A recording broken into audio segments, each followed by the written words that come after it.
quand le problème? Arabe, français, et beaucoup de spécialistes disent que tout réside finalement dans l'interprétation après traduction. Vous en pensez quoi? Oui. Oui, voilà, justement, on revient toujours aux dernières lois organiques, la loi relative au mandat, à l'incompatibilité du mandat du membre du Parlement. Alors vous avez donc la traduction de la Constitution, sa traduction en arabe. Alors vous avez l'article 103 et l'article 105. L'article 103 en arabe vous parle de halat tanafi, les cas d'incompatibilité. Et en français, c'est le régime des incompatibilités. Alors, le régime juridique, on le connaît, on est tous juristes, c'est-à-dire comment va se faire l'incompatibilité, comment va être détaché le membre du Parlement, etc. Quels seront donc ses droits et obligations, etc. Tandis qu'en arabe, au lieu de mettre le régime juridique, nidam, le tenefi, on a traduit halet, les cas. Alors qu'est-ce qui s'est passé? Dans le projet de loi initié par le ministère de la Justice, celui qui devait donc lire la Constitution l'a lu en arabe. En arabe, il a lu halet tenefi, donc il a rédigé une loi en mettant des cas d'incompatibilité, des cas compatibles et des cas d'incompatibilité. Il a introduit comme cas compatible, puisque vous dites il y a des cas d'incompatibilité. A contrario, il y a des cas compatibles. Des cas compatibles qui peuvent être compatibles avec le mandat de parlementaire. Et là, il a initié donc cette loi, et dans cette loi, qu'est-ce qu'il dit? Il dit voilà, le professeur d'enseignement supérieur, le professeur de médecine peut donc cumuler sa fonction de membre du Parlement et sa fonction d'enseignement. Bon, le Conseil constitutionnel a censuré cette loi, mais sur une autre base, hein, je dirais. Il l'a censurée sur la base du principe d'égalité. Il a dit que cette loi introduisait une inégalité entre les citoyens. Mais le problème, c'est au niveau de la traduction de la Constitution du français à l'arabe.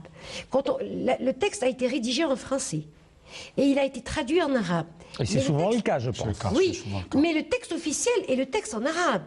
Donc, quand ils vont rédiger une loi, ils vont rédiger en fonction du texte en arabe. Il y a des problèmes. D'accord. Non, au-delà de la confusion, moi je parle de l'ensemble des lois, les codes de procédure civile et autres. Il y a même des contresens. C'est ça qui est grave. Lors de la traduction, toujours. Ah oui. Donc, le grand problème, c'est un problème de traducteur confirmé. Parce qu'il ne suffit pas d'être bilingue. Il est indispensable d'être un très bon juriste. Alors, juriste bilingue, ça court pas les rues, vous allez me dire. Ça court pas les rues. Parce qu'il faut connaître les nuances, d'abord, de la langue, des deux langues, nationale et française. Et en plus, il faut être un excellent juriste pour pouvoir traduire très exactement la pensée qui ressort du texte. Et ça, malheureusement, ce n'est pas le cas. Ahmed Reda Boudiaf. Il y a pire. Il y a pire. Un exemple? Oui, je vais vous donner plusieurs si vous voulez. Attendez, ne me traitez pas d'escroc cette fois-ci. Non. Déjà qu'à la régie, on est en train de se moquer de moi. Non, mais vous savez l'estime que j'ai pour vous. Le Code civil, par exemple. Le Code civil, il y a une partie qui est consacrée au mandat, le contrat de mandat. Le contrat de mandat, c'est-à-dire tout ce qui est procuration, etc., qui est un contrat qu'on utilise tous les jours et les praticiens savent très bien.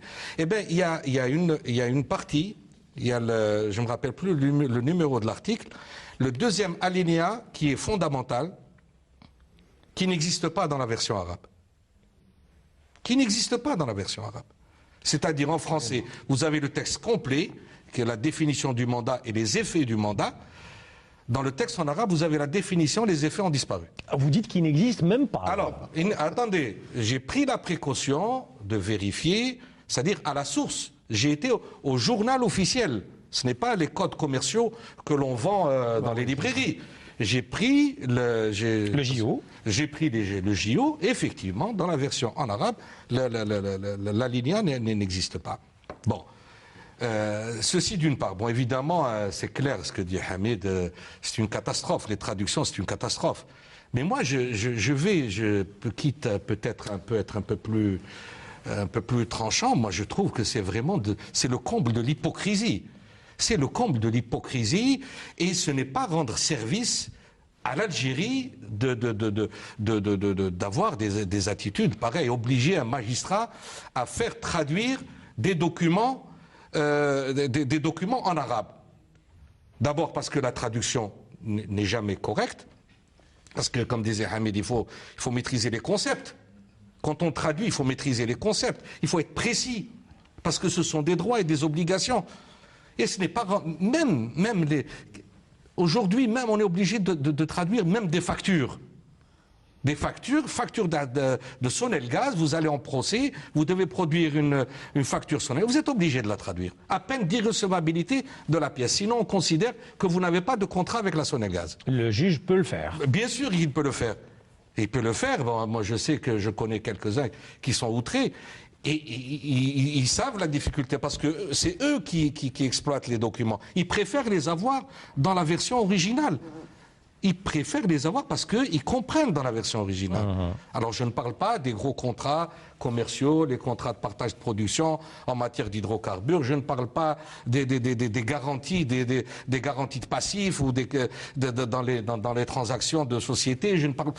Mais on ne peut pas aujourd'hui, je mets au défi, je dis bien je mets au défi de trouver des traducteurs expérimentés dans toutes les branches du droit. D'accord. Parce que déjà le droit et ensuite les branches du droit. Voilà.